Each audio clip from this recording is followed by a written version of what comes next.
सात संगत जी प्यार से कहना धन निरंकार जी। सात संगत जी दासी एक कहानी लेकर आई है। ये कहानी आप जी परवान करें और अगर आपको अच्छी लगे तो दासी को आशीर्वाद देना और अगर अच्छी ना लगे तो दासी को बख्श लेना। तो इस कहानी से हमें यह शिक्षा मिली है कि हमने अपनी वाणी पर कंट्रोल रखना है। हमने हमेशा मीठा ही बोलना है, किसी के साथ भी हमने गुस्से में नहीं बोलना और हमने अपशब्द नहीं कहना। हमेशा सोचकर ही बोलना है, तोलकर ही बोलना है। कभी भी बिना सोचे समझे हमने किसी के कुछ भी नहीं कहना। इस तरह हमें इस कहानी में समझाया गया है। कहानी इस प्रकार है। कहानी दासी शुरू करने जा रही है। एक बार एक राजा अपने सिपाहियों के साथ, अपने मंत्री के साथ शिकार खेलने जंगल में गया। वहाँ शिकार खेलते खेलते सभी एक दूसरे से बिछुड़ गए और एक दूसरे को ढूंढते हुए राजा एक नेत्रहीन संत की कुटिया में पहुंचा और अपने बिछड़े हुए साथियों के बारे में पूछने लगा। नेत्रहीन संत ने कहा, महाराज, सबसे पहले आपके सिपाही यहाँ से गए हैं, बाद में आपके मंत्री गए हैं, जब अब आप स्वयं पधारे हैं। इसी रास्ते से आप आगे जाएंगे तो आपकी उनसे मुलाकात हो जाएगी। संत के बताए हुए रास्ते में राजा चलने लगा और जल्दी ही राजा को अपने सिपाही भी मिल गए और मंत्री भी मिल गया और नेत्रहीन संत के कहे अनुसार ही सभी मिल गए, जो रास्ता नेत्रहीन संत ने राजा को बताया था।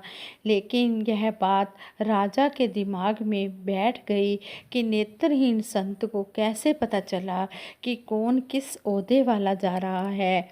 वापस लौटते समय राजा अपने सिपाहियों को साथ लेकर संत जी की कुटिया में गया और संत जी से यह प्रश्न किया कि आप तो नेत्रहीन हैं, फिर आपको कैसे पता चल गया कि कौन जा रहा है, कौन आ रहा है।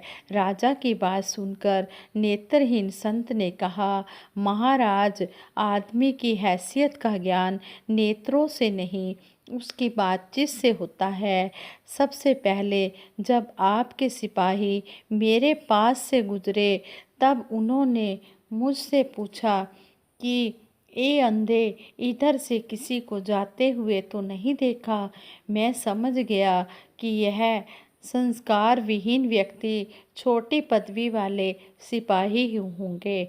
जब आपके मंत्री जी आए तब उन्होंने पूछा, बाबा जी, इधर से किसी को जाते हुए तो नहीं देखा। मैं समझ गया कि यह किसी उच्च ओहदे वाला है, क्योंकि बिना संस्कारित व्यक्ति किसी बड़े पद पर आसीन नहीं होता।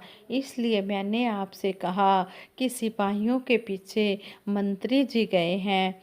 जब आप स्वयं आए तो आपने कहा, सूरदास जी महाराज, आपको इधर से कोई जाता हुआ दिखा है तो मैं समझ गया कि आप राजा ही हो सकते हैं, क्योंकि आपकी वाणी में आदर सूचक शब्द थे, आदर वाली भावना थी, आदर वाले शब्द थे। और दूसरे का आदर वही कर सकता है जिसे दूसरों से आदर प्राप्त होता है, क्योंकि जिसे कभी कोई चीज़ नहीं मिलती तो वह उस वस्तु के गुणों को कैसे जान सकता है। दूसरी बात, यह संसार एक वृक्ष की तरह है। जैसे वृक्ष में डालियाँ टहनियाँ तो बहुत होती हैं, पर जिस टहनी में ज़्यादा फल लगते हैं वही टहनी झुकती है। इसी अनुभव के आधार पर मैं नेत्रहीन होते हुए भी सिपाहियों, मंत्री और आपके पद का पता लगा सका। अगर मुझसे कोई गलती हो गई हो तो महाराज मुझे क्षमा करें। राजा संत की ऐसी बातें सुनकर खुश होकर संत की जीवन वृत्ति का प्रबंध राजकोष से करने का मंत्री जी को आदेश देकर वापस राजमहल में आ गया। हाँ संगत जी, इस कहानी से हमें यही सीख मिली है कि आजकल हमारा मध्यम वर्ग परिवार संस्कार विहीन होता जा रहा है। थोड़ा सा पद पैसा पाते ही दूसरे की उपेक्षा करने लग जाता है, जो ठीक नहीं है। कभी भी बोलने में ऐसे शब्दों का प्रयोग नहीं करना चाहिए जिससे किसी का मन दुखे।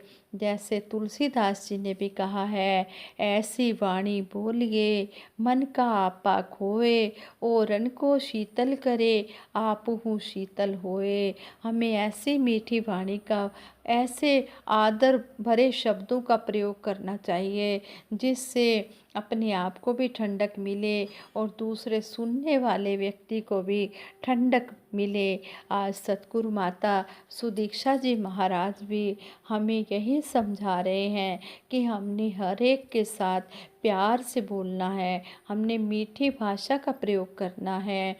कहते भी हैं कि बोलने से पहले हमने सोच समझ कर बोलना है कि क्या बोला जा रहा है, क्योंकि जो बोल मुख से निकल जाते हैं वो वापस दोबारा मुख में नहीं जाते।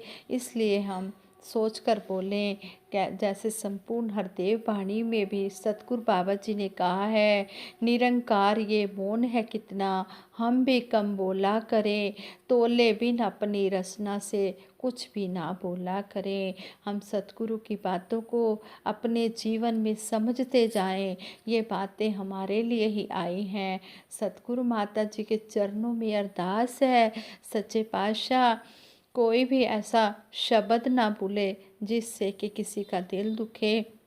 और जब संतों महापुरुषों का दिल दुखता है तो सतगुरु का दिल भी दुखी होता है।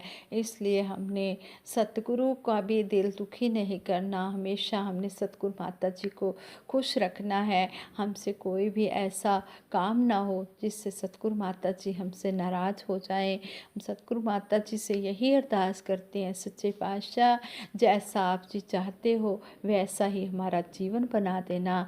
आप तो समर्थ हो, सब कुछ कर सकते हो। और सबके भले की कामना करते हुए दासी सतगुरु माता जी से यही आशीर्वाद मांगती है, हे सच्चे पातशाह सबके घरों में खुशियाँ देना, खुशहाली देना, सबके घरों में मंगलमय हो, सभी खुशी खुशी अपना जीवन अपने परिवार के साथ व्यतीत करें।